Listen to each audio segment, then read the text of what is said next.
Well, testing.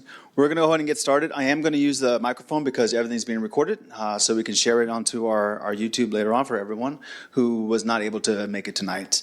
We get started, and this is the AB481 presentation. It's going to be kind of lengthy, and so I'm going to go through it. It's detailed, just in case people aren't aware what AB481 is. So I'm going to kind of go into the ins and outs of it, our inventory, and then everything what the law is and what it's about. And then we'll take questions, comments, feedback afterwards. We are going to note them down, all that information, so we have it. So when we go to council on the 16th, they're fully aware of kind of what happened here, what transpired. Okay. Good evening. Thank you for being here tonight and taking the time to participate in this community engagement meeting. My name is Captain John Lopez, and I oversee the Patrol Operations Bureau for the Richmond Police Department. Tonight, I will provide an overview of the Richmond Police Department's 2025 Annual Military Equipment Use Report. This report covers the period from January 1, 2025 to December 31st of 2025. The purpose of tonight's meeting is simple: to explain what AB 41 is, what it requires, what equipment is covered, how the equipment was used during the reporting period, what oversight is in place, and to answer any questions from the community. I want to acknowledge up front that the phrase military equipment can raise understandable questions or concerns. This is a term that is used by state law. It does not mean that the equipment came from the military, and it does not mean that the equipment is used for a military purpose. Much of the equipment in this report includes drones, command resources, less lethal tools, patrol rifles, breaching tools, and equipment used during high-risk or life-threatening incidents. I will walk through the presentation and leave time for questions at the end, and my goal tonight is to be clear, respectful, and very transparent. This is kind of our roadmap that shows how tonight's presentation is going to be organized. The presentation closely follows the published annual report so that anyone reviewing the report later can connect the slides back to the report pages. We will begin with the legal framework for AB 481 and what the law requires. Then we will review prior council direction, the statutory definitions, and the department's military equipment use policy. After that, we will move through the equipment inventory, the purpose and authorized uses of each major category, the 2025 operational use data, demographic, and location information requested by council, patrol, rifle deployment tracking, drone as a first responder, 2026 acquisitions, policy updates, complaints, fiscal impacts, projected training costs, and the incident list summary. This is a detailed presentation by design. The goal is not to rush through the report. The goal is to give the community a complete picture and answer as many questions as possible. Framework. This is the section that explains the framework of AB 41. Before we discuss any equipment, it is important to understand why this report exists. AB 41 is a California law that was created for public reporting, governing body approval, public posting, and community engagement requirements for equipment defined by state law as military equipment. This is not an optional report. It is an annual requirement under state law for agencies that have approved equipment available for use. Every city in the state of California has to have an AB 41 report. What is AB 41? AB 41 is codified California Government Code sections 770 through 775.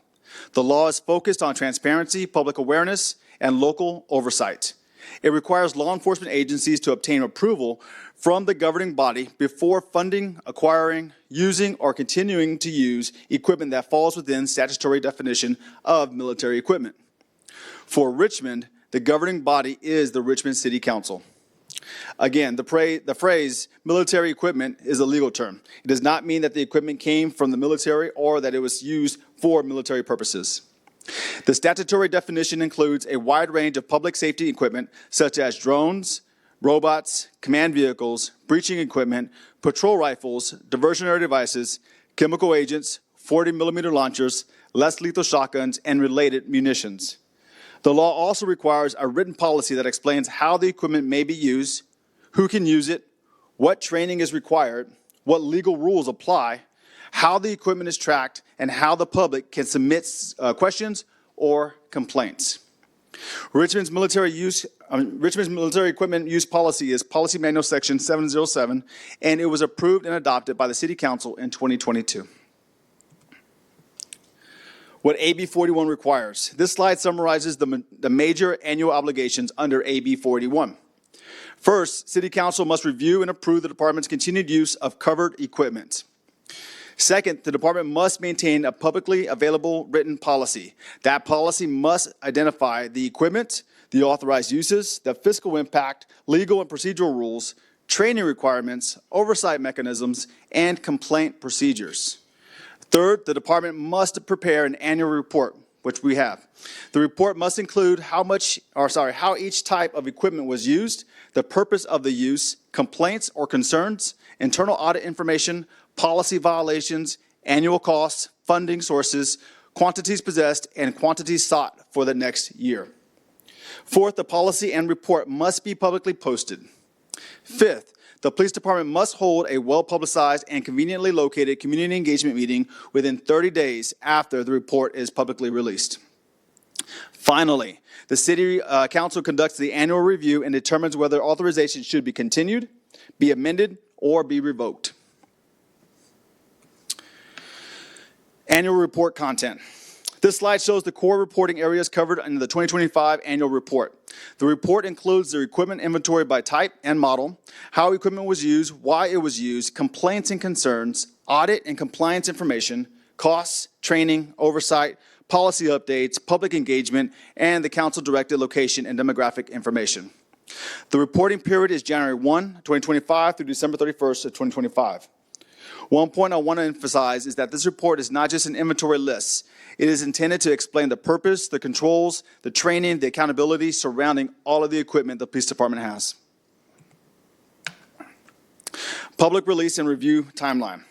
This slide provides a public release and review timeline. The 2025 Annual Military Equipment Use Report was publicly released on May 14th of 2026 on the Richmond Police Department's AB481 Transparency webpage. On May 15th, notifications were distributed to the Community Police Review Commission, the Mayor's Office, and all of the City Council members. This advance notice was to provide local leaders an opportunity to reach out to the community for public feedback at our community engagement meeting we're having today. June 3rd, this past Wednesday, the Police Department presented an overview of the annual report to the Community Police Review Commission and answered questions. Tonight, June 5th, we are holding the AB481 Community Engagement Meeting. I am presenting a PowerPoint overview of the report, and we will answer questions to the best of our ability afterwards. The report is scheduled to be presented to the City Council on June 16th for the annual review. The report and monthly statistics links are shown on this slide so the public can review the material directly. Prior council direction and department response. This slide is important because this year's report was shaped by prior City Council direction. During the April 22nd, 2025 City Council meeting, the 2024 AB481 annual report was presented by former Police Chief Bisa French and myself. At that meeting, the City Council provided additional direction regarding future reporting, policy development, and transparency. First, Council directed the Police Department to develop a process to track each time an officer deploys or displays a patrol rifle during an incident. In response, the Police Department created an electronic reporting form and implemented a process for officers, supervisors, and watch commanders to document those deployments. That data is included in this report. Second, Council directed the Department to amend Policy Section 707.6 and include a dedicated section addressing the use of armored rescue vehicles borrowed from other agencies. That amendment addresses the purpose, authorized uses, operational controls, and reporting requirements. Third, Council directed that notice of the 2026 Community Engagement Meeting be provided to the CPRC, the Mayor's Office, and the City Council at least 2 weeks in advance. That notice was provided. Fourth, City Council directed that the annual report include location and demographic information, including race and ethnicity data, to the extent that information was known and available. That information is included in this year's report as well. This annual report was prepared to respond to those directives and to continue compliance with AB 481. Definitions. This section moves into the definitions under Government Code Section 7070. The law identifies specific categories of equipment that are considered military equipment for purposes of reporting and approval. Categories 1 through 5 that you see on your screen, this slide covers the first part of the statutory definition chart. For AB 481 purposes, the governing body for the Richmond Police Department is our City Council. Category 1 covers unmanned, remotely piloted, powered aerial or ground vehicles. For Richmond, this applies to our unmanned aircraft systems, commonly called drones, and our SWAT robot. Categories 2 through 4 include MRAP vehicles, armored personnel carriers, Humvees, wheeled vehicles with breaching apparatuses, and tracked armored vehicles. Those are not applicable to Richmond's current inventory. We don't have any of those. Category 5 covers command and control vehicles.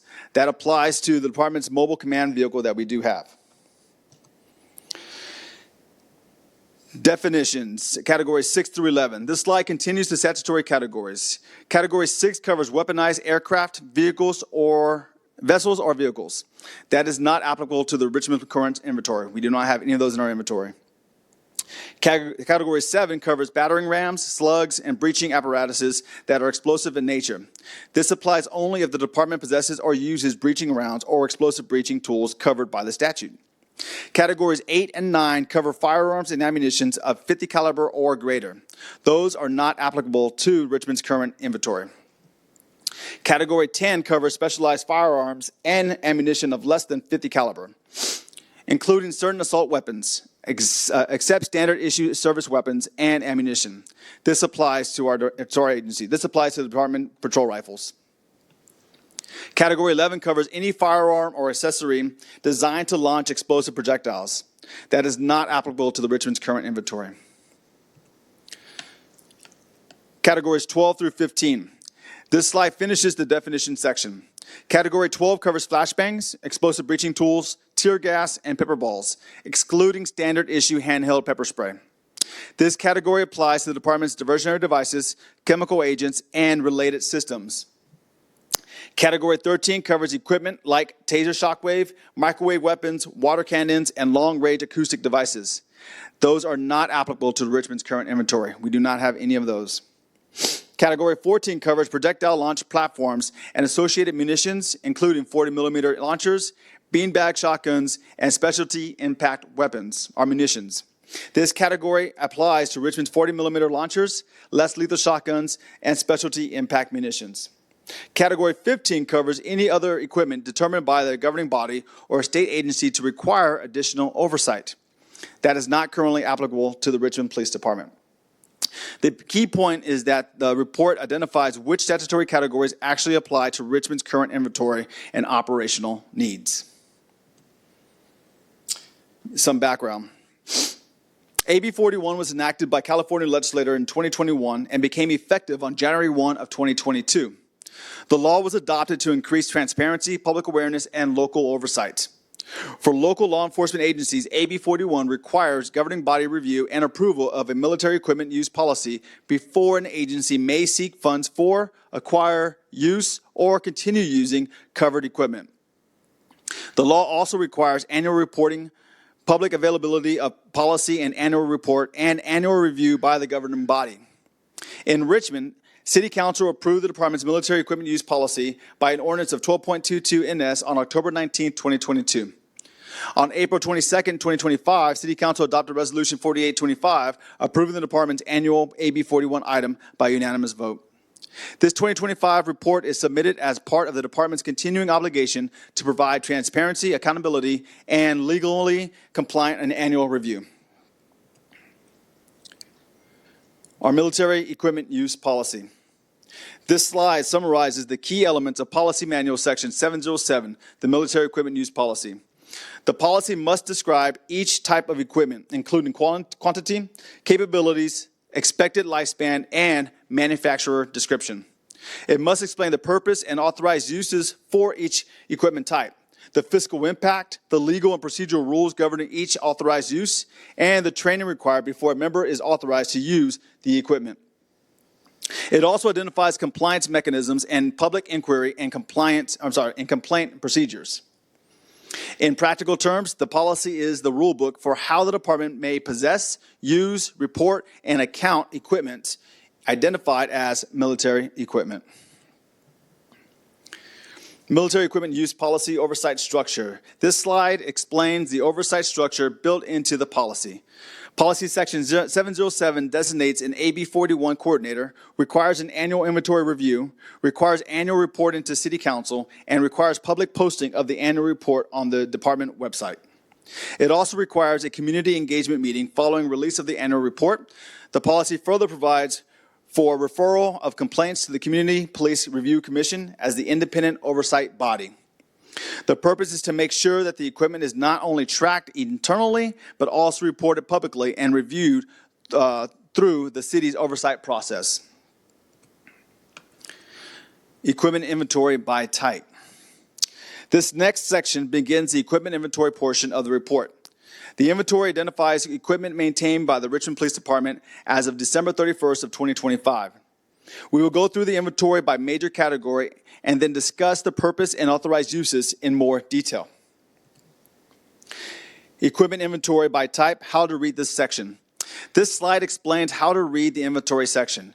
The inventory identifies equipment by type and model. It also identifies quantity possessed and quantity sought for that next year.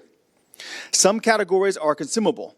That includes ammunition, diversionary devices, breaching munitions, chemical agents, smoke canisters, and specialty impact munitions. Those quantities can fluctuate during the year because of training, operational deployment, replacement, expiration, damage, or manufacturer replacement schedules.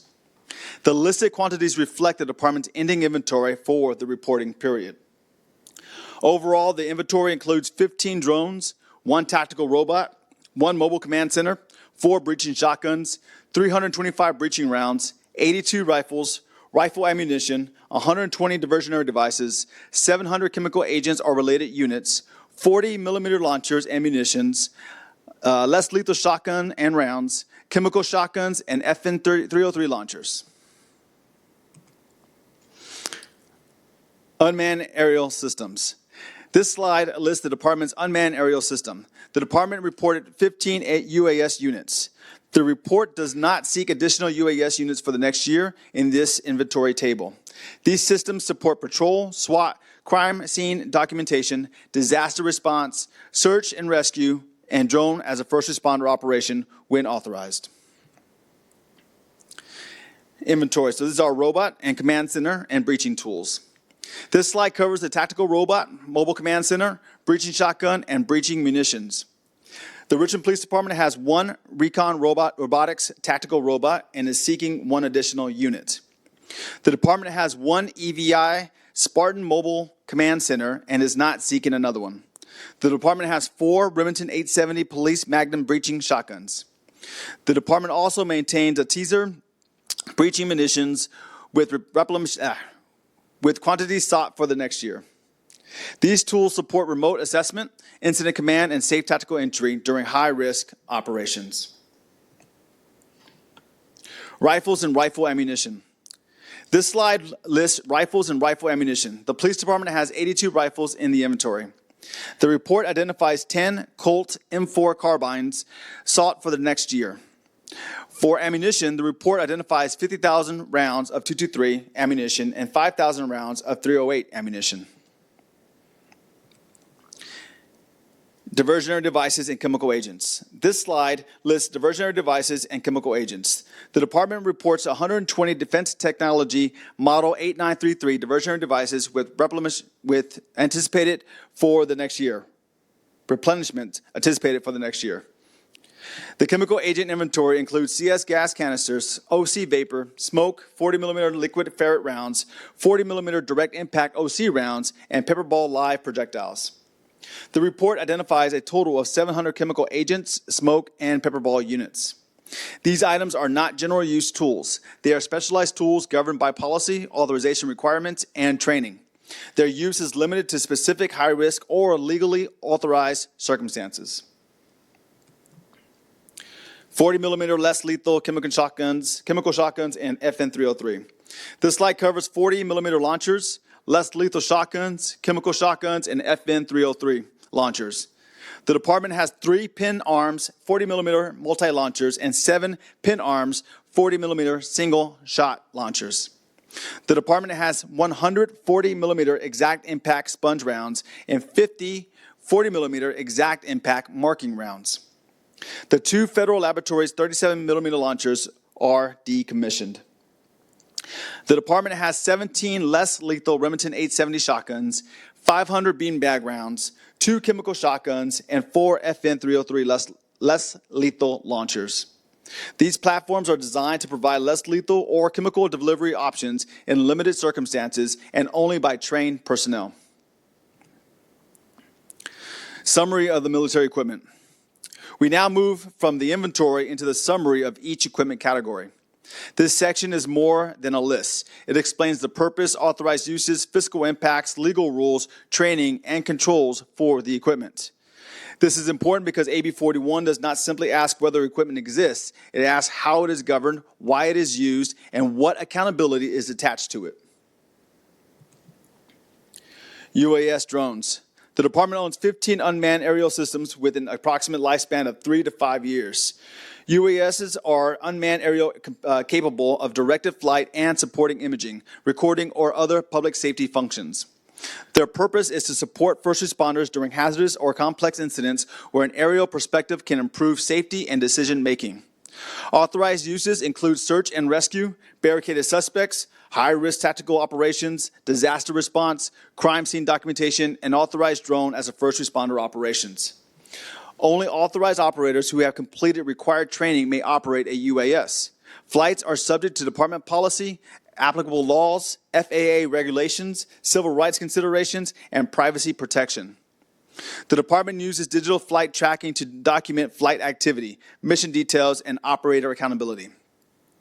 The 2025 UAS expenditures listed later in the report are $46,128. UAS authorized missions. This slide lists the authorized missions for UAS operations. They include post-incident crime scene documentation, explosive ordnance support, hazardous materials incidents, search and rescue, public safety, and life preservation missions, disaster response and recovery, training, fire authority requests, lawful operational supported by probable cause, and operations conducted under a search warrant. The policy requires a supervisor, operators, and observers to consider civil rights, civil liberties, and reasonable expectations of privacy before deployment. Flights are documented through digital flight tracking, and if digital tracking is unavailable, the mission dispatch form remains available. Tactical robot. The department owns 1 tactical robot with an approximate lifespan of 5 to 7 years. The robot is a small remotely controlled device that can provide a ground-level perspective during hazardous incidents. It may be useful during barricaded suspect incidents, hostage negotiations, high-risk warrant services, disaster response, confined space searches, or tactically compromised structures. The purpose is to remotely gain visual and audio information and reduce unnecessary risk to officers, the public, and suspects. The initial cost is $7,500 with no annual maintenance cost. The Mobile Command Center. This is a self-contained command post used to provide an incident commander with a mobile base of operation during significant events. It is designed for major incidents, high-risk incidents, natural disasters, human-caused disasters, special operations, and planned events requiring an on-scene command and coordination. It is not an armored vehicle. It is a command and control platform.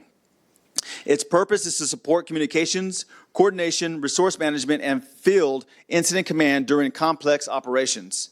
The initial cost is $402,152, and the annual maintenance cost is listed at $3,000 a year.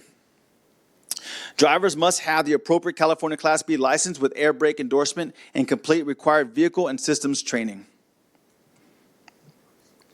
Armored Rescue Vehicle.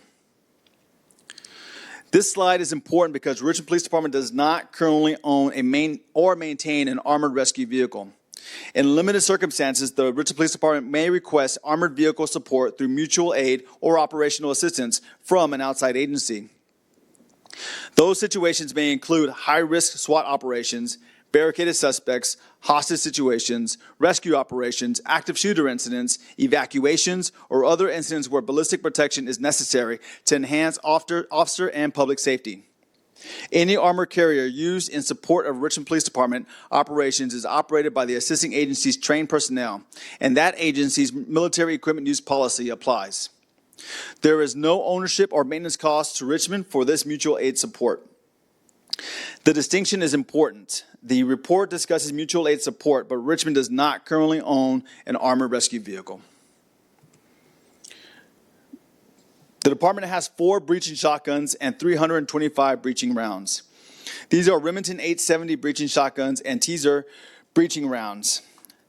Their purpose is to defeat locks, hinges, and other door hardware to facilitate safe entry during high-risk tactical operations. They may be used during barricaded suspect incidents, hostage situations, high-risk warrant services, or when the SRT or SWAT commander determines they are necessary to safely resolve an incident. They are limited to trained SWAT personnel. Training includes a SWAT breaching course or an in-house breaching instructor training along with live fire proficiency training. The cost for breaching shotguns is listed at $550 each. Breaching rounds have an initial cost of $2,000. Annual maintenance is listed as $100 for shotguns and $500 for rounds. Rifles and ammunition. This slide summarizes rifles and ammunition. The department has 82 rifles, 50,000 rounds of .223 ammunition, 5,000 rounds of .308 ammunition. Rifles are semi-automatic, shoulder-fired firearms designed to fire rifle-caliber ammunition. Their purpose is to provide qualified officers with an additional tactical resource for incidents involving armed suspects, body armor, distance, or circumstances where a handgun may not provide sufficient accuracy or capability.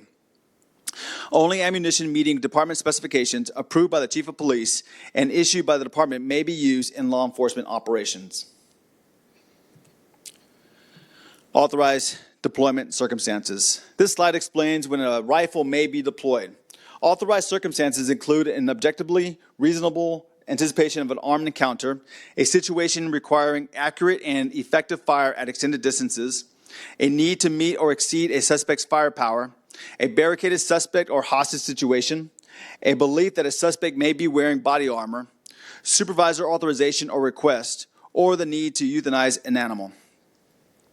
Officers may not carry or use a rifle unless they have successfully completed department training. That includes an initial 40-hour patrol rifle course and qualifications with a certified instructor, followed by regular training and qualifications. The legal rule is direct. Rifles are used only for official law enforcement purposes. Diversionary devices. The police department owns 120 diversionary devices with an approximate lifespan of 5 years. These devices emit a loud noise and bright light to create a temporary sensory distraction. They are intended to distract, confuse, and disorient dangerous subjects in limited high-risk situations. Authorized uses include barricaded suspects or hostage situations, high-risk warrant services, potentially violent animals, or when the SRT or SWAT commander determine their use is necessary to safely resolve an incident. Diversionary devices shall only be used for distraction purposes. The initial cost listed is $6,800 per 120 devices with no annual maintenance cost. Training is limited to personnel who complete approved diversionary device training, and trainers must attend related training every 3 years to maintain and update their skills. Chemical agents. The police department reports 700 chemical agents, smoke, and related pepper ball units with an approximate lifespan of 5 years. Chemical agents may be introduced from close proximity or from a distance, depending on the delivery method. Their purpose is limited to high-risk tactical incidents, legally authorized crowd management situations, and other law enforcement situations authorized by policy and law. The purpose can include dislodging a suspect from a stronghold, preventing an armed suspect from accurately firing, assisting in crowd dispersal when legally justified, and reducing risk of injury to community members, officers, and suspects. For crowd control, use must comply with Penal Code Section 13652 and be deployed only by officers with post-crowd control training. The initial cost is $5,000 with annual maintenance of $3,000. 40 millimeter launchers and munitions. The department has 10 active 40 millimeter launchers, 150 active 40 millimeter munitions, and two decommissioned 37 millimeter launchers. The 40 millimeter platform is an extended range impact weapon system and can deliver less lethal impact rounds and, where authorized, chemical agent munitions. Its purpose is to provide an extended range, less lethal option that can create increased distance, accuracy, and tactical flexibility during critical incidents. The police department's policy states that officers are not required or compelled to use 40 millimeter munitions instead of other reasonable tactics if deployment cannot be done safely. The reported fiscal impact includes $1,531 for each multi-launcher, $1,302 for each single-shot launcher, and $3,000 total for exact impact rounds. Maintenance is zero. 40 millimeter authorized deployment circumstances. This slide lists the authorized deployment circumstances for 40 millimeter munitions. They may be used when a suspect is armed with a weapon and the tactical circumstances allow safe application, when a suspect has made credible threats to harm self or others, or when a suspect is engaged in riotous behavior or throwing dangerous projectiles, or when there is probable cause to believe the suspect committed a crime of violence and is refusing lawful orders. For crowd control, 40 millimeter kinetic energy projectiles may only be used or deployed by officers who have received post-crowd control training and are only when objectively reasonable under Penal Code Section 13652. Less lethal shotguns and rounds. The department has 17 less lethal shotguns and 500 beanbag rounds. These are 12-gauge shotguns configured for less lethal deployment. They are intended to deliver beanbag rounds to temporarily incapacitate or gain compliance while reducing the likelihood of death or serious bodily injury compared to conventional firearms. Authorized circumstances include a subject armed with a weapon other than a firearm when a safe deployment is possible, a person posing as an immediate threat to self or others, violent resistance or assaultive behavior that presents a danger to the public or officers, or other use authorized by policy, training, and supervisory direction. Only officers who have received department-approved training may deploy these tools. Annual maintenance is listed at $500. Chemical shotgun and FN-303 less lethal launchers. The department has 2 chemical shotguns. These are configured to deploy authorized chemical munitions at a distance during barricaded suspect incidents, high-risk tactical operations, or other lawful circumstances authorized by the appropriate supervisor or incident commander. The department has 4 FN-303 launchers. These are compressed air-powered less lethal launchers used when a less lethal response is reasonable and are appropriate for violent, assaultive, or dangerous subjects. Both platforms are limited to official law enforcement purposes and are governed by department policy. The report lists no initial or annual maintenance costs for these platforms. 2025 Equipment Use Summary. This section moves from equipment descriptions to actual operational use during the 2025 reporting period. The next slide shows how covered equipment was reported as used during the year. The data covers January 1 through December 31 of 2025. This slide summarizes operational use by category. The department reported 166 operational uses in the annual summary, excluding DFR, which is reported separately. The totals are Armored Mutual Aid Support 9, breaching shotgun and projectiles 8, chemical agents 5, diversionary devices 26, less lethal impact devices and kinetic energy projectiles 13, mobile command center 0, patrol rifles and ammunition 1, tactical robot 0, and unmanned aerial systems 104. The important note is that the Richmond does not own an armored vehicle. As we mentioned before, those 9 entries reflect outside agencies' armored support requested for limited high-risk operations.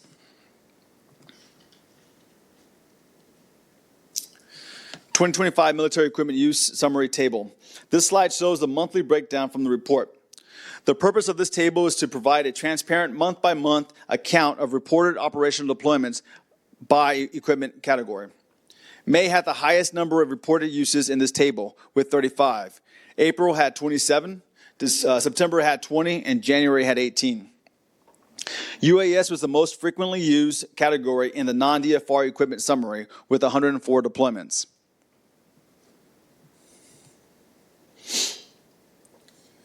(2025) use by month. This graph gives a visual summary of total operational equipment use by month.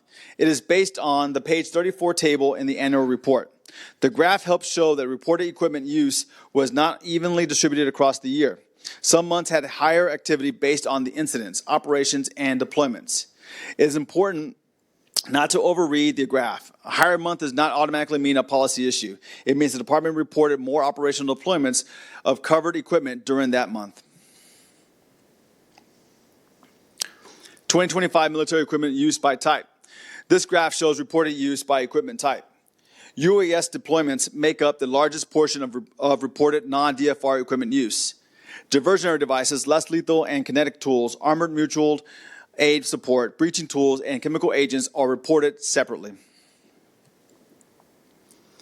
Demographic data, sex and age. This slide begins the council-directed demographic data section. I want to speak carefully about this data. The police department included this information because City Council requested more location and demographic detail for public review. This data reflects known suspect or involved person information associated with reportable equipment deployments. It does not represent all calls for service, all police contacts, or all community members affected by police activity. Unknown means the demographic information was not known. NA means that no suspect was involved, such as a missing person report, impound, or traffic control situation. The age and sex tables should be read with those limits in mind. Some incidents involve no identifiable suspect, and some incidents involve incomplete demographic information. The purpose of including this data is transparency, not to draw conclusions beyond what the data can accurately or actually support. Known suspect demographic data. This slide shows the race data as reported in the known suspect demographic section. Again, this should be reviewed carefully and in context. The data reflects known suspect or involved person information associated with reportable equipment and deployments, including rifle deployments. It does not represent all Richmond residents or all calls for service or police contacts. A significant portion of the entries are listed as unknown or NA.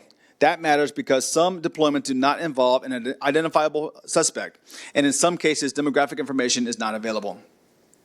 The police department included this information because City Council requested more location and demographic detail. Patrol rifle deployments and table. This slide addresses patrol rifle deployment tracking, which was specifically requested by the City Council. For purposes of this report, a deployment means an officer removed or made a patrol rifle available for potential use based on the circumstances of the incident. A deployment does not necessarily mean that the rifle was pointed at anyone. It does not necessarily mean that the rifle was displayed to or observed by a member of the public. It does not mean that the rifle was fired. It does not mean that the force or any force was used. This reporting process was implemented in February of 2025. January is reflected as 0 in the table because formal tracking was not yet in place at that time. The report identifies 333 reported patrol rifle deployments during the 2025 reporting period. The report also notes that tallying these deployments presented practical challenges in active and evolving incidents. So the figure should be understood as approximate counts based on the information reported at that time. Drone as a first responder, program overview. This slide begins the drone as a first responder section. Drone as a first responder, or DFR, is a public safety program that deploys unmanned aerial systems in advance of or in coordination with responding officers during calls for service. The purpose is to provide real-time aerial imagery and situational awareness to officers, supervisors, and dispatch personnel before officers arrive on scene. DFR is intended to enhance officer and community safety, improve response efficiency, and support effective resource deployment. In practical terms, it can help determine what is actually happening before officers arrive on scene.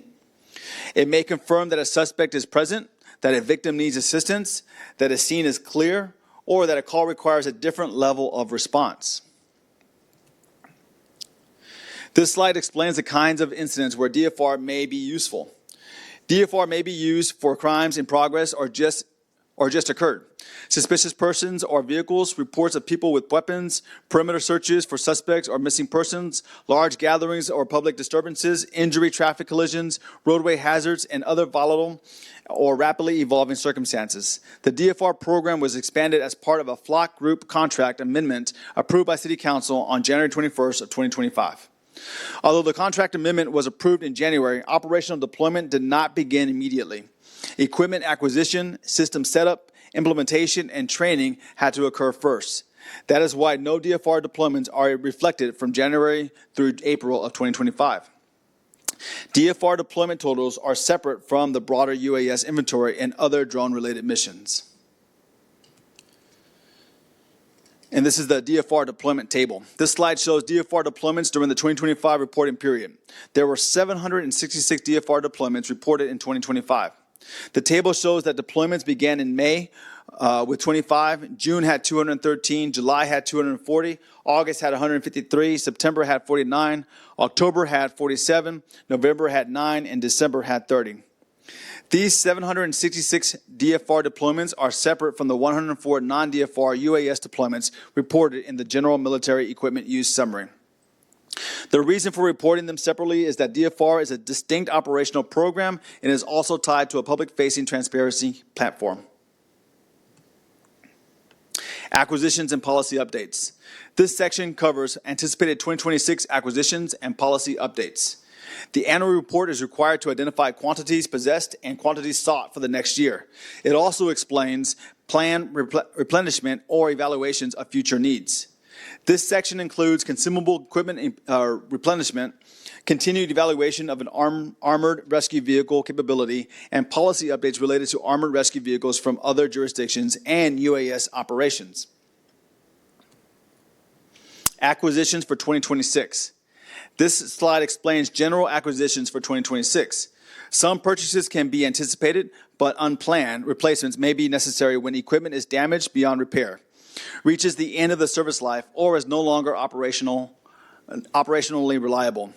Any replacement will be evaluated case by case and will depend on operational need, availability, funding, department policy, and AB481 compliance.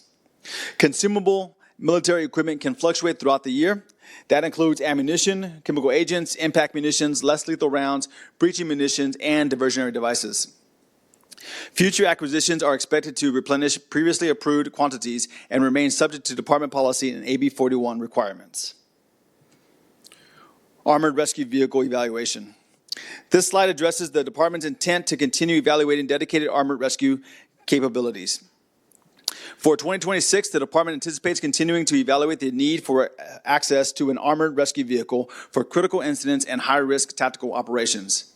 In August of 2025, the police department received a quote for $483,667 for a rescue medic vehicle. It can provide ballistic protection for officers, fire personnel, paramedics, crisis negotiators, victims, and community members during high-risk incidents. It can support safer rescue, evacuation, protected movement, medical care, access, and de-escalation. Richmond also has critical infrastructures, schools, and Richmond San Rafael Bridge, the Chevron Refinery, BART, Amtrak, Kaiser, the waterfront, the ferry terminal, and other public locations. The department also serves as the primary tactical team for the Hercules and El Cerrito and may assist regionally through mutual aid. At present, Richmond may request armored support from another agency, but mutual aid access is not guaranteed. There may be delays due to equipment availability, operators, or competing regional needs. The intent stated in the report is to continue evaluating and requesting dedicated armored rescue capabilities through the appropriate city review, funding, AB 41 process. Policy updates, armored rescue vehicle. This slide explains the current policy and proposed armored rescue vehicle amendments. Current policy 707.6 states that military equipment used by Richmond personnel must be approved and used in accordance with department policy. It also states that military equipment used by another jurisdiction providing mutual aid must comply with that agency's military equipment use policy. The proposed 707.6.1 amendment was added at council direction. It explains that Richmond does not currently maintain an armored rescue vehicle in its inventory, but may request assistance from another agency in limited circumstances when necessary to preserve life, protect the public, protect officers, or support safe resolution of a critical incident. The amendment identifies examples such as a high-risk warrant service, barricaded suspects, hostage situations, active shooter incidents, rescue operations, evaluations during hazardous conditions, and other incidents where ballistic protection or protected movement is necessary. It also clarifies that the assisting agency operates its own vehicle under its own policy, and Richmond personnel do not operate another agency's armored vehicle unless separately authorized, trained, and approved. Any use must be documented and included in the department's AB481 annual report.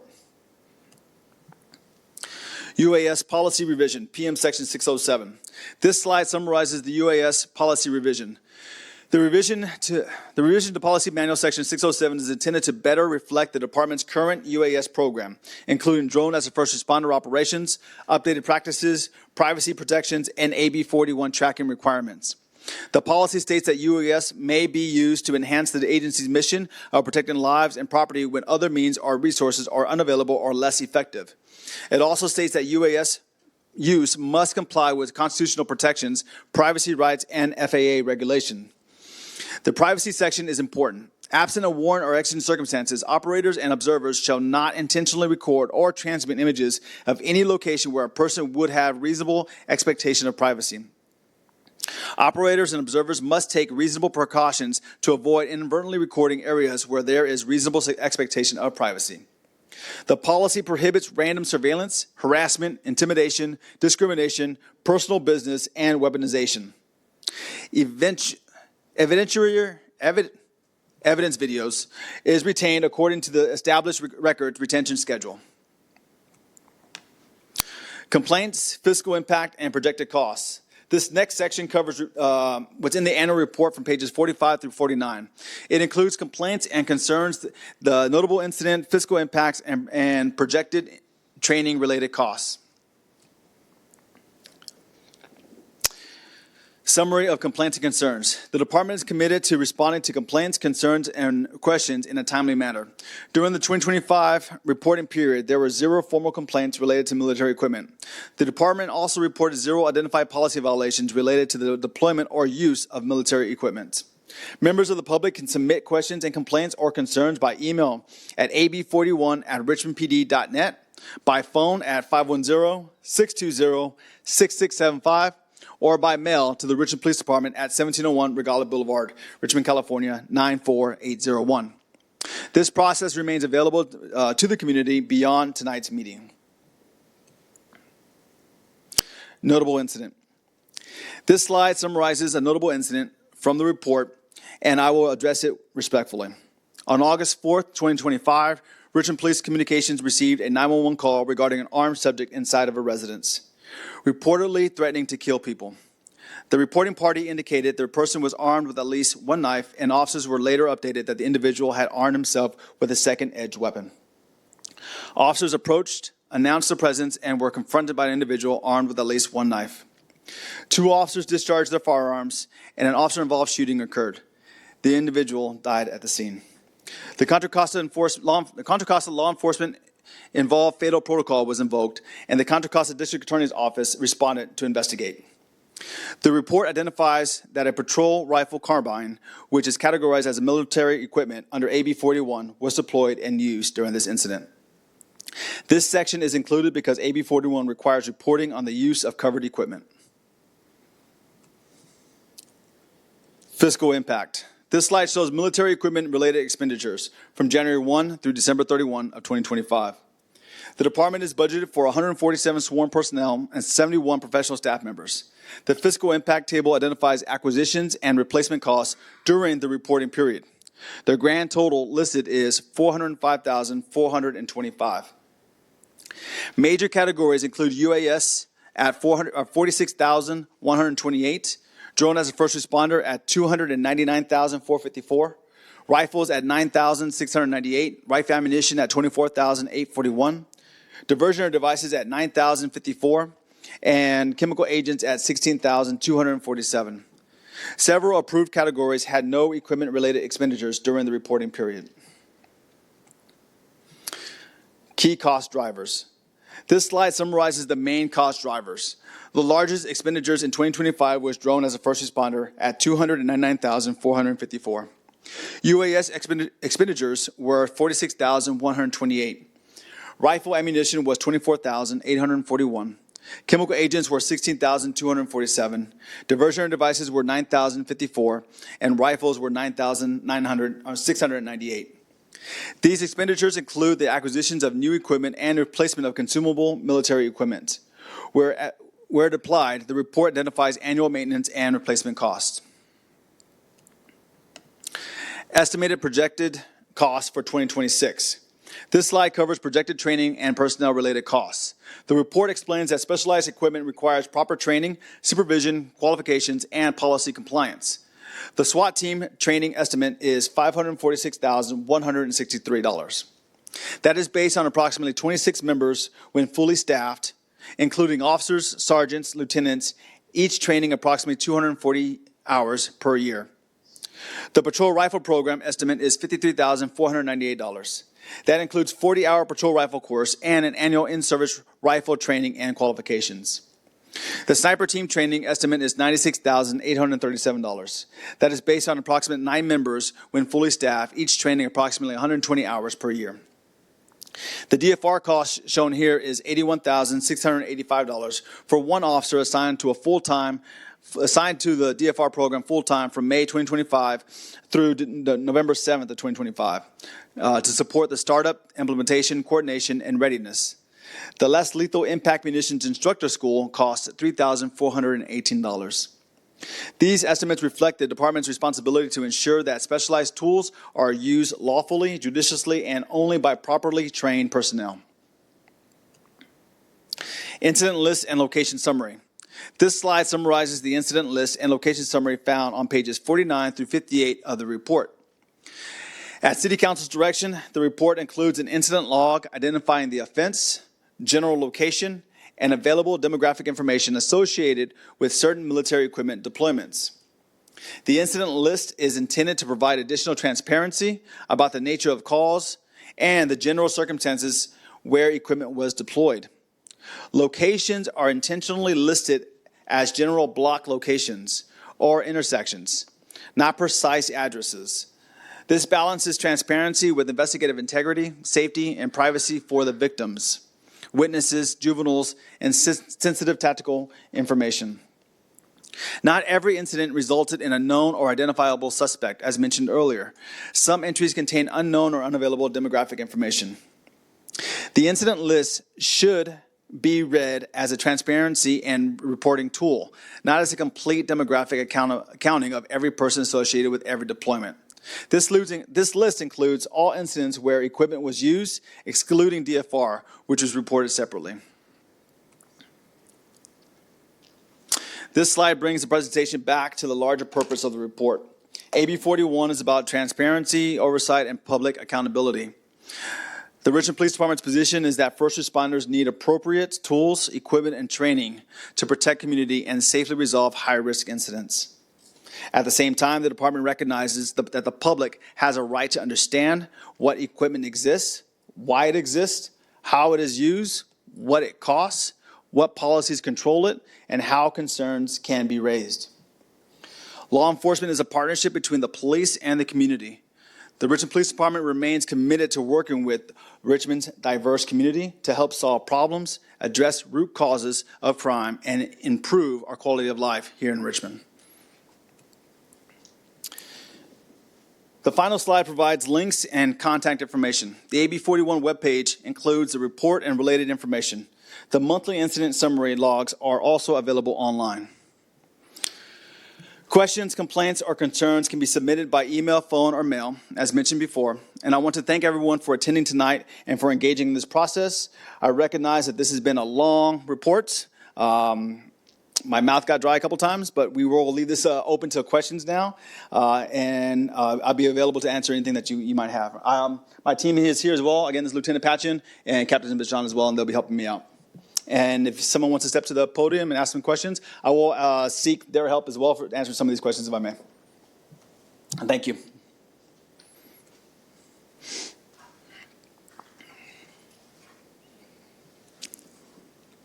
Hi, my name is Julie. Hi, Julie. I'm a Richmond resident. I want to thank you for the presentation. I appreciate that it was long, but we appreciate how detailed it was. I appreciate what you said about transparency, and I liked that the last slide said that law enforcement's a partnership between police and community. I think that that's true, and Yes, I think that conversations like this really go a long way to helping bolster that relationship. And to that end, you had a lot in your presentation about costs, acquisition costs and maintenance costs and lots of training costs. But what I didn't see in there that I wanted to bring to the discussion is the cost to the community when military weapons are deployed on citizens. It's a serious cost. So I'm originally from Missouri. My dad was raised 2 blocks from where Mike Brown was shot in 2014. I know you guys remember all that. And one of the worst things about that incident is that the police department in Ferguson responded to that incident and the unrest with a massive militarized response. There were tanks in the street. There were tear gas being deployed. And I saw firsthand the way that deployment of military weapons against the regular community ripped that community apart and destroyed any trust that existed in that community.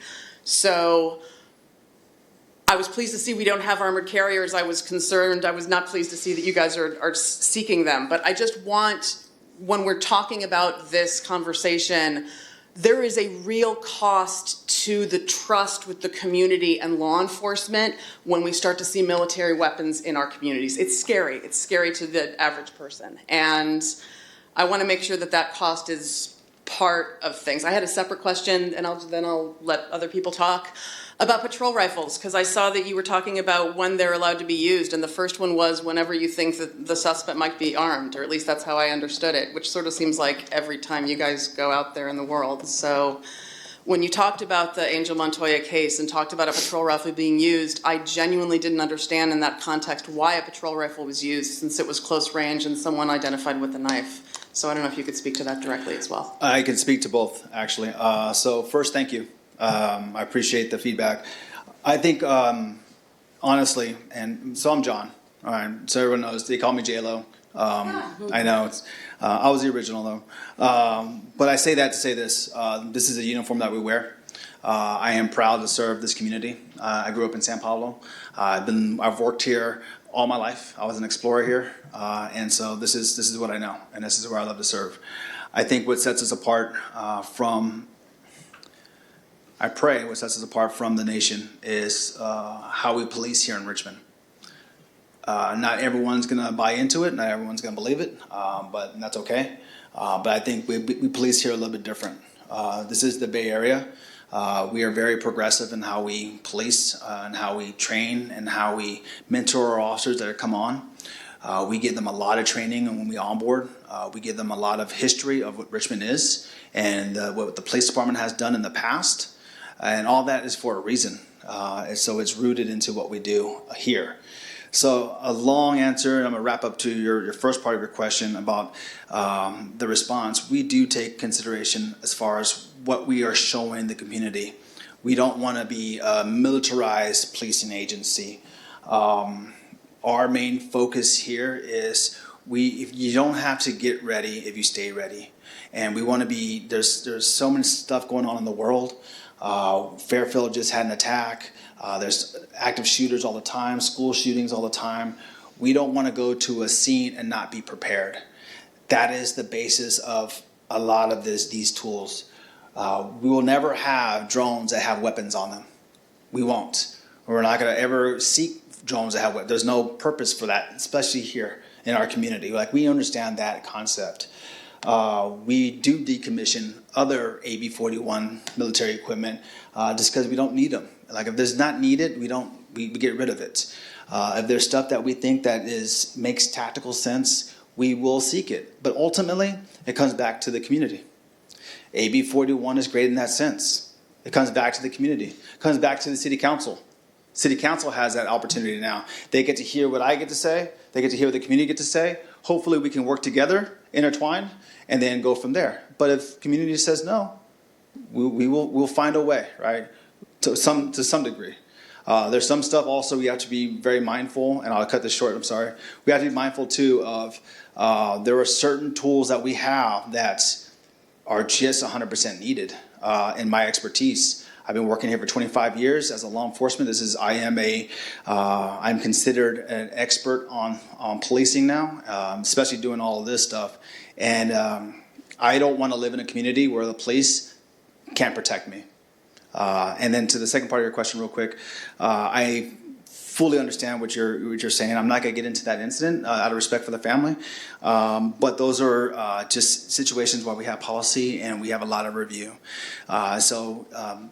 Those types of incidents, other incidents that happen across the nation are always reviewed by us. It doesn't have to happen in California. It can happen across the nation. We make sure that we take it seriously. We understand what we're up against. We're a public service agency. That's what we do. And so we take it seriously when we have those type of incidents. So I appreciate against the comments again. Thank you. Yes, ma'am. Hi, I'm Juliet. I'm a District 6 resident. Hi, Julia. I appreciate your comments. I particularly appreciated a comment about the small number of individuals contributing to violent incidents in our city. And I know that crime rates are down in the United States for many decades now. That's been a decline, and that's true in Richmond too. When I started working in Richmond in youth violence prevention, things were quite different. That was during the time of Chief Magnus, and it's nice to see that crime has gone down. I wanted to ask a few questions. I wanted to follow up on the notion, that military-grade weapons were designed to be deployed in military contexts in an armed conflict with military combatants, not to be used against people like us who are soft bodies. I also work in emergency departments and in hospital trauma departments, and the trauma surgeons will tell you what these weapons do to a soft human body. That was not intended. We're not armed. We're not trained to defend ourselves. We have no equipment. So I'm concerned about military grade and style weapons being used in our communities against myself and my neighbors and my friends and family. I think that the report, I appreciate the degree of the level of detail on the incidents and the potential perpetrators. I also think the report should itemize the injuries when this equipment is deployed, because that is a cost to us as citizens. How many injuries resulted, what was the nature of the injuries, how many deaths resulted should also be in this report. And then I also had, along those lines, I noticed that I know the police have a lot of discretion and use of all kinds of force. I wanted to hear more about crowd control. How many times have the police used these weapons for crowd control, and what kind of crowds? When I hear crowds, I think that's me and my friends are a crowd. So how many times have the police used this equipment, and what was the nature of that crowd? Similarly, hostage situations, have we used? Have there been hostage situations? How many that might warrant the use of this equipment? Thank you. No, thank you. I appreciate it, Julia. I'm going to start from the beginning real quick. I'll make it quick. I know that we have a line. I just want to be thorough in this. Military-grade weapons, they are made for war. 100% agree. Military-grade weapons are made for war. The troubling part is we have to be ready. When we say we, it's public safety. We are servants of the city. So we have to have something in order to be ready, because those same military-grade weapons that you're talking about are on the streets, and they're in the schools, and they're in, stuff happens all the time. And so when you call the police and that they have whatever kind of equipment it is to, ballistic equipment to protect themselves, we have to be ready for those incidents. It's always the worst case scenarios. And so, and the equipment that we have here also, like I understand your concern, but again, I really want to focus on what you want your policing agency to do when something really bad happens. And we also want to have the equipment for less lethal encounters as well. We don't want to go into every situation with a lethal encounter. And I think that our agency does really well. We have a lot of training. We're one of the rare agencies that train on shoot, don't shoot, and firearms training once a month. You ask other agencies, there's training once a year, and there's annual quals. A lot of our training is shoot, don't shoot scenarios. If you get in this situation, what are you going to do? We recover a lot of firearms in Richmond, and I wish I had those stats for you. That's actually a really good point. I'm going to bring those stats for you. But yeah, so I'm trying to answer your question as sincerely as possible.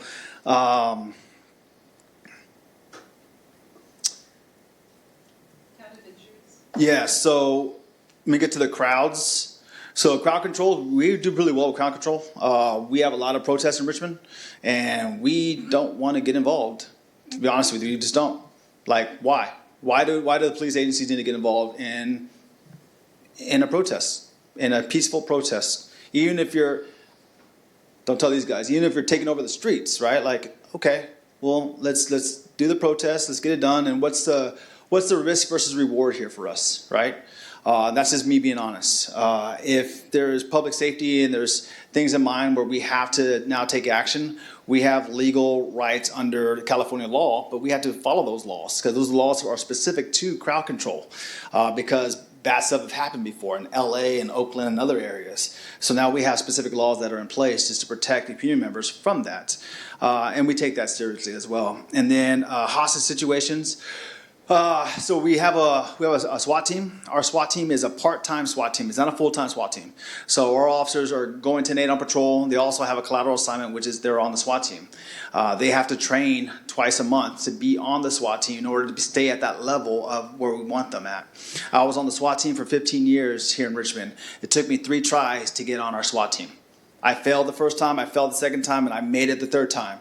It was just I wanted to make that team because this was the elite team, and they train that way, and they train to go into situations where it's hostile or where there's barricaded suspects or where there's someone that's dangerous, and we don't just go in. We'll do a surround call out. We'll ask for mutual aid to get a armored vehicle to get it there, so we have some protection from the community members. There might be an apartment complex behind us, and we need to have a barrier between us and the community. So we'll call them, and then we'll call them out. Hey, yo, we know you're in there. Come out with your hands up. And they do. I mean, that's just, so we have different tactics for these kind of deployments. So barricaded suspects, we have that a lot. We have that a lot in Richmond. And sometimes we need to use different tools and resources and have them come out, and it works. It's just again, another added resource that we could use. Was there another question I missed? Injuries? That's noted, and it's not in this report, but that's noted for sure. Thank you. Yes, ma'am. Hello. Hello. My name is Dave Janae. I am a Richmond resident. I want to thank you for the presentation, and I want to thank you for hosting this meeting tonight. I'm really concerned about militarized weapons. As somebody who was born and raised here in Richmond, I remember when Richmond was in the top 10 of the most dangerous cities, and this is before militarized weapons were able to RPD was able to have militarized weapons, and knowing now that the crime rate has gone down, I'm just really confused, and I would love for you to speak to why you need twice more of like chemical agents. Why do you need a more tactical robot when you didn't even use it last year? I just would love to know more why you're asking for more, because as somebody who works with youth, their families are not okay in this time. You've spoken to how there's so many school shootings and things like that, and that's because the people aren't okay. And I think that if we took the money that is being used for militarized weapons to control, to govern, to protect the community and put that to mental health things, or to put it to rock, or to put it in other things that can help the community so that you don't have to go to calls that could help the community more than just policing and having these militarized weapons. So can you speak to why you're asking for 2 times as many chemical agents, asking for a rescued armored vehicle? Sure. Like, what happened in this past year that makes you say, hey, we need this, and if anything, we need twice as more? Sure. So for chemical agents, that's just always our going rate. So we do a lot of training. AB481 doesn't cover the gas or the ammunition that we use for training.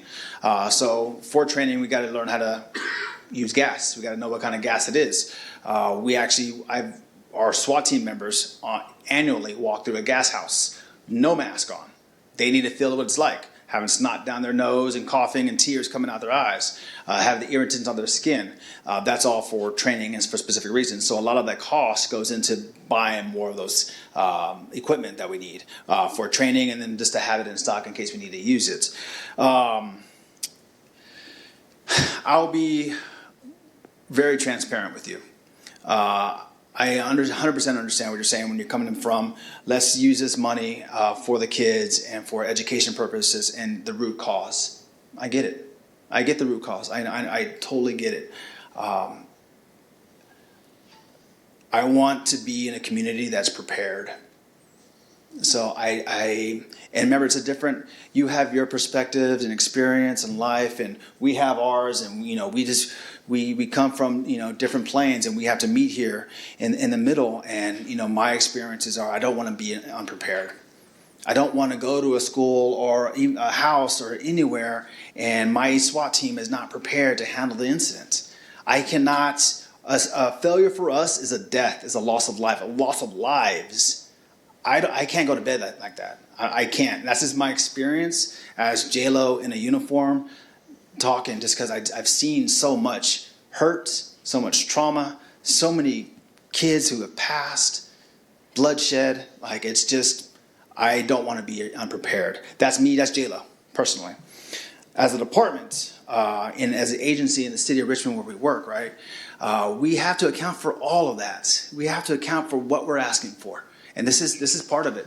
I am here in front of the public, and I'm explaining our needs and the whys, and really it comes down to, again, the city and the community and the city council saying, yeah, we agree with J-Lo over here, no, not so much over here.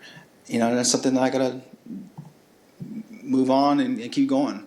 But our service and what we do here it's really, we take that very seriously as that public safety. It has to. I can't go home and not win because someone could lose their life, So I hope that answered a little bit of it. Yes, thank you. Hi there, my name is Fox K. My pronouns are she, her. Sorry, and you said your name was John? John, yes. Is that J-Lo. Is that too informal if I call you John? No, not at all. No, so John, it really breaks my heart because you seem like a really sweet person, and I know you all think you're doing your jobs. Like, I genuinely mean that. I know that this is your day-to-day. But, I have a hard time going to sleep at night, too, because I live in District 3, and I'm surrounded by homelessness, right? And I worked as an AmeriCorps Vista, and I served my country, right? I affirmed the same oath that our service members do, that our Congress members do. I got paid $30,000 a year to fight poverty. That's how little my work is valued. And I did it here in Richmond, living in the Iron Triangle, right? I work with kids too. And I noticed that in your stats that the ethnicities that were targeted were mostly black and brown. And over a third were youth, 0 to 29 years old, right? And then I saw for the 40 to 50 plus range, that was around almost 20%. So half of the people that are being targeted by this weaponry or this technology is youth or the elderly. And that is incredibly concerning to me, right? And the fact that I saw the costs for SWAT training, sniper training, right? And my question is with such exorbitant costs, right? I mean, $500,000, like hundreds of thousands of dollars. I got paid $30,000 a year to fight poverty. Why are we spending so much on military weaponry when it is not being used? I can understand being prepared. If you had 1 or 2 rifles, okay, that makes sense, even 10. But 82 rifles, and the cost to maintain every single one of those rifles, to pay for the ammunition to use during the training. If you're training for something that never happens and we're spending so much money on it when it could be going to our services, when it could be going to me, why are we spending it on something that never happens? So that, John, is my question to you. I love the passion and I love the question. I thank you for the feedback also. I will answer it as honestly as I can, to be honest with you. It costs that much because that's how much life matters. I don't think I'm going to have an answer for you that's going to be okay. But the training matters, and you're right. We didn't have to use it that often because we've been trained. Knock on wood, man. I don't want anything to happen in our city, and I don't want to jinx anything. But the training does account for less uses of force, less officer-involved shootings.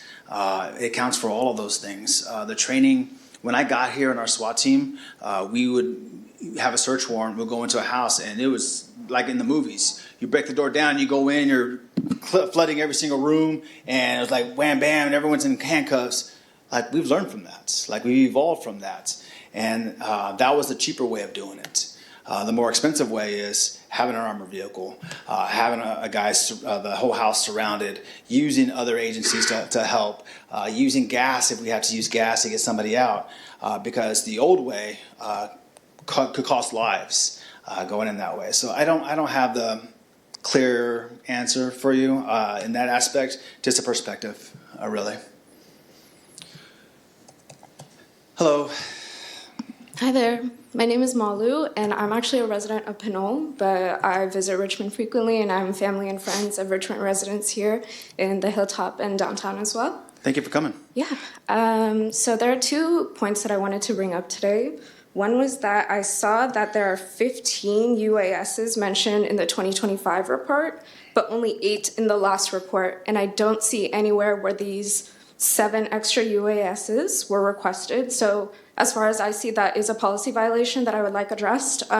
This is almost doubling of the flock UASs that we have. And as an immigrant, I am concerned that this will violate our free ICE zone ordinances. So that is something I would love for the department to double check.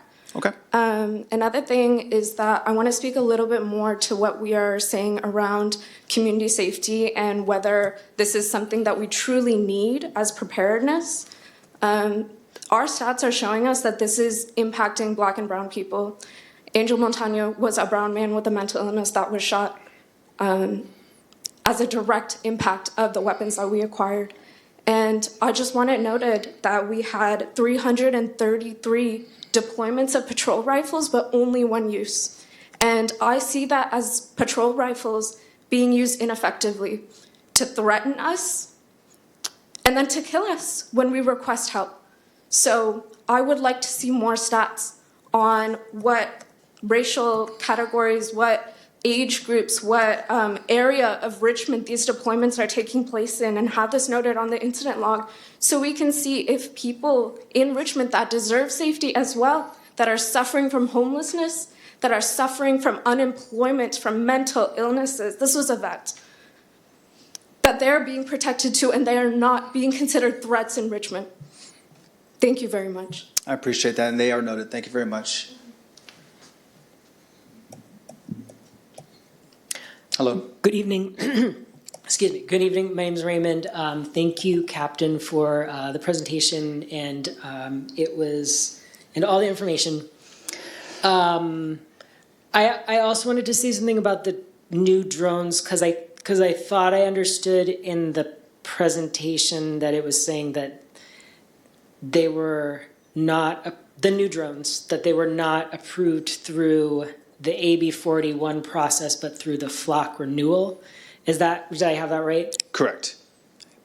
So I mean, I also agree that I think it's just really important to for the acquisition of new equipment to go through this community engagement process and the whole process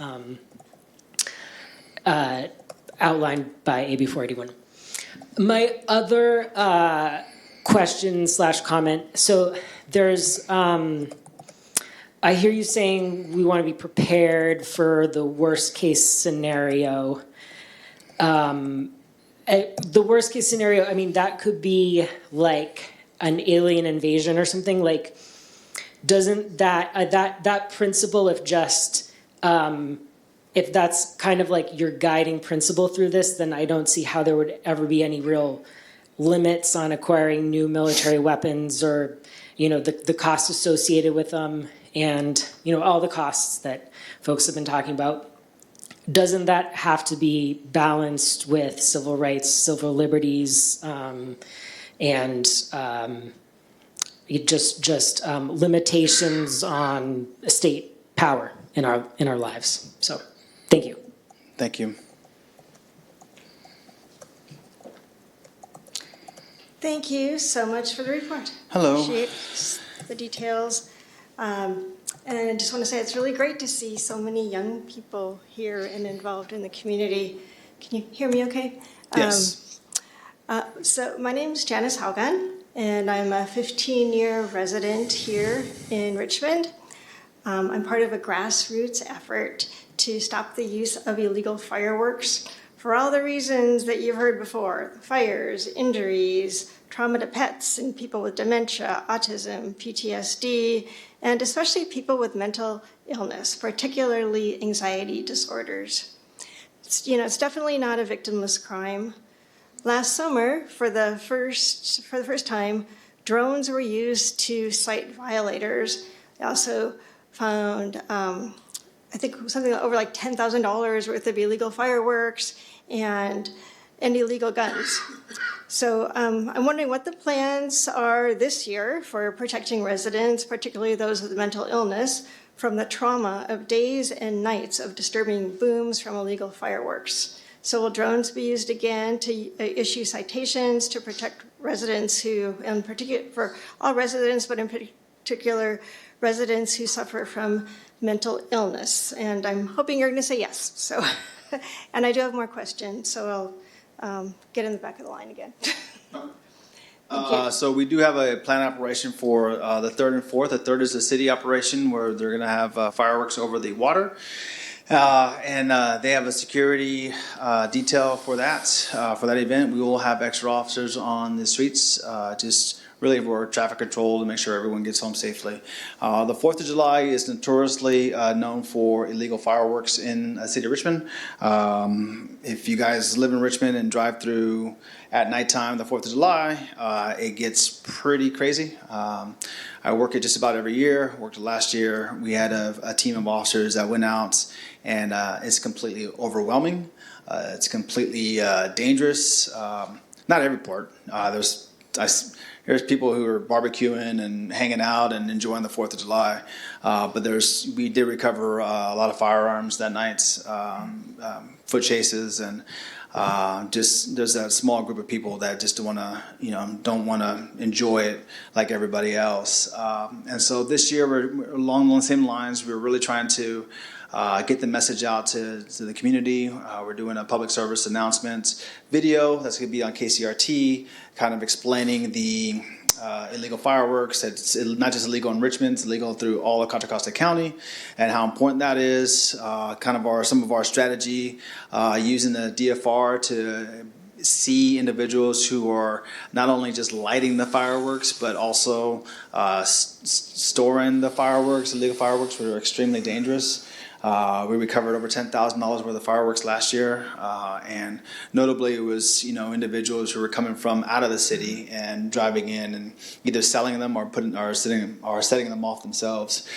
So with that, knowing that we have a serious public safety issue every year, we're doing the same thing this 4th of July, making sure that we have a plan in place, and hopefully everyone can enjoy the 4th of July safely. Yes. So my name is Claudia Citron. So I want to just appreciate that you live in neighborhoods where you don't see guns. In my neighborhood, I saw 10 to 20 guns last year, not by PD, but by people, by pimps, by other folks. They just walk around and you actually can see it.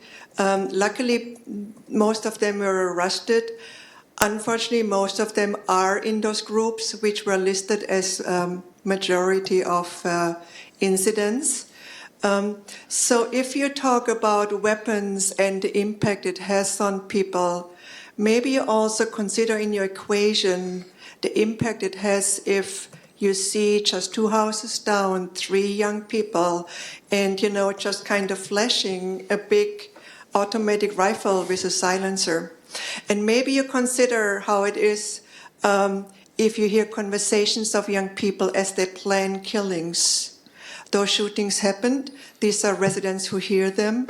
And I want officers to be safe when they deal with people who are serious about using those guns, because they know they're at the end of the road, and if they bail if they bailed their court dates, they know they're in deeper trouble.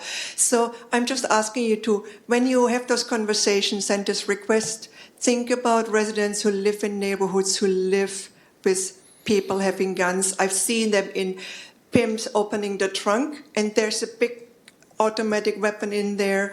I've seen them actually pull them out and point them at me. I have had people shoot up cars, and they didn't hit mine because I drive a Subaru. So I'm glad that officers are willing to deal with people who have guns hidden in their cars, and they're not in their mental clarity to know that using them against an officer is not a good idea. And secondly, I want to just point out, I'm so excited to see so many drone operations in June and July. That just tells me that the firework operations are happening. Again, when you talk about drones, think about how they're used. Do you want to have fireworks in your neighborhood? Do you want to have those big booms going off like for a month? If you don't, look at the drones differently. I guess that was my rep speech. Thank you. And I really appreciate your questions. I appreciate your concerns. I'm just asking to widen your view and also think, how community feels about being exposed to weapons, not from PD, but from the guys who use it. Thank you. Thank you. Julia, right? Julie, yeah, Yes, thank you. Julie. I realize I've had a turn, and I'll be brief because I realized I didn't say what I wanted Yes, to ma'am. have happen, which is the point of this conversation. And I think what that data showed us, particularly about the assault rifles, and I want to be clear, no one is asking for police to be disarmed completely. No one is asking for that. What we are asking for, what I'm asking for, is for assault rifles to be taken out of the law enforcement equation. Because what we saw with the data was that these assault rifles that you call patrol rifles were deployed, it was like 330 times, and they were used one time. And the one time they were used was a circumstance where they were totally inappropriate to be used. They were faced with a mentally ill person with a knife, and you had somebody with an assault rifle that shot them at close range, which is absolutely not what these assault rifles are for. So what that tells us is there was not a single circumstance last year where these assault rifles were necessary, and they are costing us many, many thousands of dollars, both in training and in getting them. And so what we are asking for as a community is not that you disarm completely, but that you ban assault rifles from law enforcement activity with civilians. Thank you. Thank you. All right, thank you very much. Andrew Melendez, lifelong Richmond resident. Just want to thank you again for the presentation. Yes. I think it was, again, You said really, Andrew? Andrew, yes. Thank you. Nice to meet you. Yeah, thank you very much. I think, we got to hear a lot through this report, a lot about the drone usage. And, one thing I'll highlight is we're seeing that it's being used more often, right? I think based on the research, I think it was about twice as much was used in 2025 as opposed to the year prior. And I saw as well in the incident report that it's also being used indoors now as well. So again, just want to get some clarity as well on kind of the way that we're ensuring that the surveillance of our communities, the privacy of our communities are protected, particularly our immigrant communities. We know that the what's it called? The drones as first responder drones. We know that they're being currently operated by Flock, which I'm sure a lot of us know it's controversial. We've been back and forth having lots of discussions about Flock and what that means for the community, as well as the many security and privacy concerns that particular company has. And so I just want to know, in regards to utilizing Flock for the drones as first responders, how the police department is ensuring that in using that program that you're still adherent to the ICE-free zones ordinance that we have, and just generally making sure that our immigrant communities and our privacy is kept safe.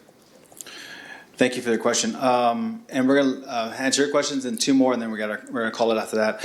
Yeah. So Flock Security, we got burned, right? The chief said we got burned, right? So all of our measures that we have in place right now, literally I'm getting emails from our IT every week.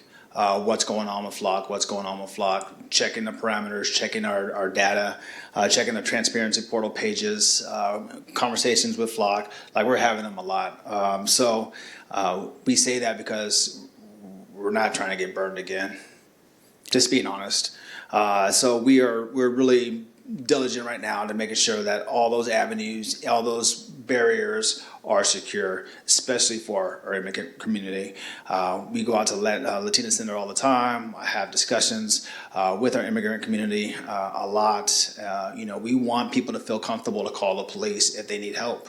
Like, we don't want them to be scared. We don't want to have, we don't want individuals thinking that they can't call us. That's the outside of what public safety is. So that concerns us as well. We want to make sure that everyone is on the same page as far as the tools that we have. Chief Simmons is on that same page. I mean, trust me, I get his calls all the time just to verify that we're doing, that Flock is doing what they need to be doing.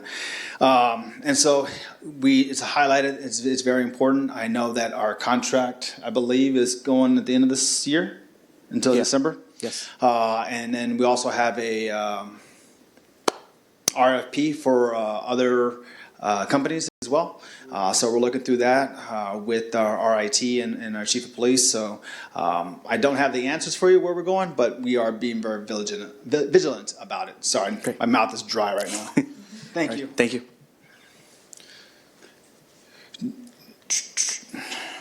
Yes. Yes, so my background is in human resources, and I'm very aware of employee safety. And I'm just wondering if there's a balance in terms of money saved with the cost of, I'm thinking particularly of drones as first responders, drones going into buildings to check them out, to make sure they're safe and all that. So in terms of preventing injuries, preventing lost time at work, or officers being on sick time. I mean, do you see this as an investment that's paying for itself? Thank you. Repeat the question. So with the what we're getting at the end product of yeah, because there's a lot of cost in training and for buying drones and that kind of stuff. But does it like prevent injuries, prevent officer deaths? Like, if an officer is killed, then you have to rehire and train people. I mean, no, I understand. Okay. I got the second part mixed up. So it's hard to say how that works, right? Because when we use the drone for preventive measures, like when the DFR goes out to a scene before an officer gets there, and it shows that we have a victim that's down, and the officers are now coming in, because we have GPS on the cars too, so we can see where the officers are and how they're going to coordinate a response. It's hard to say, like, how would it be if we didn't have the DFR, right? And there was an active shooter, and he was shooting from this location. Again, we can play what ifs. I think you guys heard me already give some what ifs. I don't want to surround everything that we do in the what ifs. I think someone else mentioned it to me, like you can't live in that world, and I completely understand that. I am just trained to be prepared also, so some of that is in me as well. The tool and the resource of DFR, I believe this is the cutting edge, and it's probably where policing is going. Now, if Richmond's going to go in that direction, it's not up to me. I'm just saying that's probably where policing is going, in my honest opinion, because the resource is that valuable. Thank you again. Yes, sir. Hi, my name is Garland. I've lived in Richmond for 70 years. I've seen a lot of things happening. First off, there's a lot of misconceptions that are being brought up here. First off, drones are the new technology. They replace a police helicopter. A drone is a whole lot cheaper than a police helicopter. It can get to the area a whole lot quicker. It gives the police department an eyes on what the situation is before they can get there. It helps to prepare them for what they're going to walk into. With regards to the stats as to nationalities, you could say, of people who have been involved in instances. I'm a minority in Richmond. If you go back 60 years ago, I might have been in the majority. More than 10 years ago, the majority became Hispanic. After that, African American. After that, Asian. After that, white. So when you look at the figures on the board, don't think that they're just picking on one nationality. It's a realistic thing of what's going on in this city.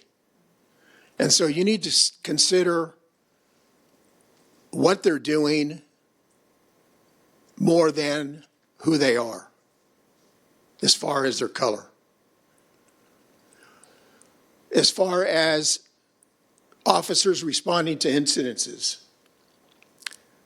the Richmond Police Department at one time had something like 240 officers. This was back when there was a whole lot of crime and a whole lot of instances in the city. It then dropped down to around 200. The city now mandates, through a defunding of the police department, a limit of 142. And they're not even they don't even have that many. Even though they have training, even though they have people being brought in with retirements, it's hard for them to even reach that 140 quotient. When you consider that there are 3 shifts for normal people through the day, and you also have weekends, the police department in Richmond is spread thin.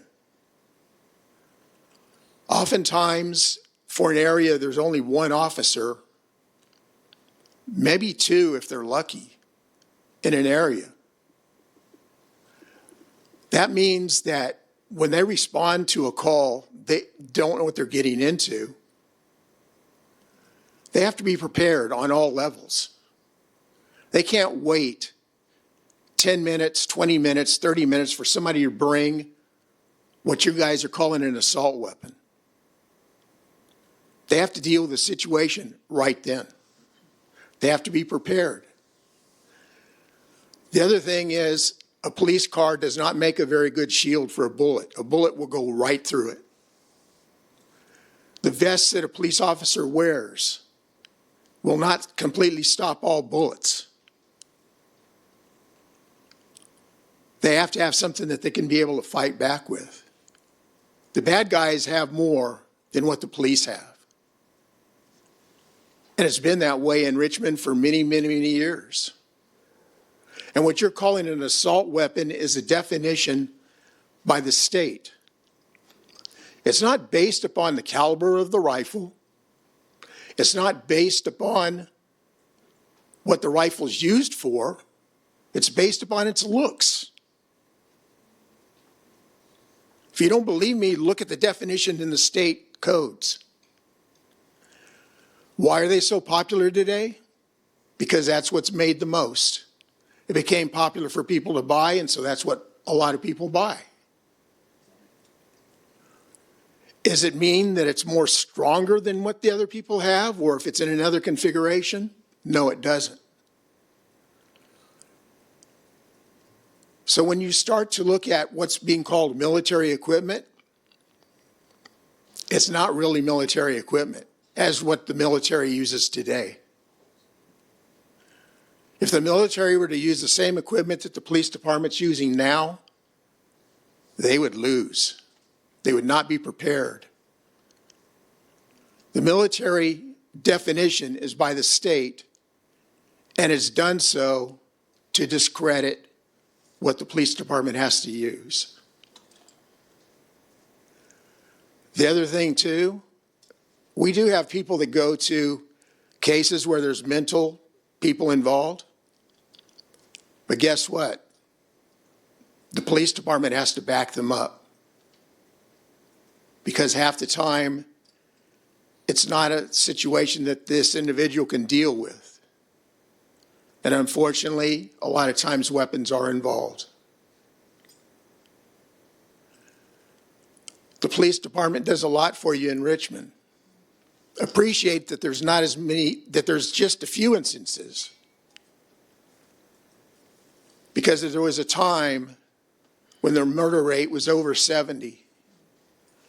And it was very common to see somebody carrying a MAC-10 or some other type of a weapon down the street. Or to hear constant gunfire and gang wars going on every day and night. Yes, it has been decreasing. You should be thankful for that. Not everybody has that same safety. Thank you. I want to conclude tonight by I appreciate everyone attending here. We're not all going to have the same opinions. Like I was telling, I forgot her name. I wrote her name down. I'm sorry. I think it was Janae. Yeah, we have different perspectives. We come from different areas, different backgrounds. I haven't lived in your shoes. I haven't lived in your shoes. You guys haven't lived in mine. Seeing what we see, we have different experiences. But what we do have is the community. That's what community is. We have a same like-minded idea that we're trying to get somewhere good for everyone involved here. And so that's our stance at the police department. I appreciate your time. We're going to have these conversations. Look forward to this, when we do have them. It's actually an opportunity for us just to communicate exactly, do what we do and why we do it. So again, thank you for your time, concerns. All the feedback will be included with our addendum to the council, so they're aware. This is also going to be recorded and uploaded. And again, I appreciate your time. Thank you so much.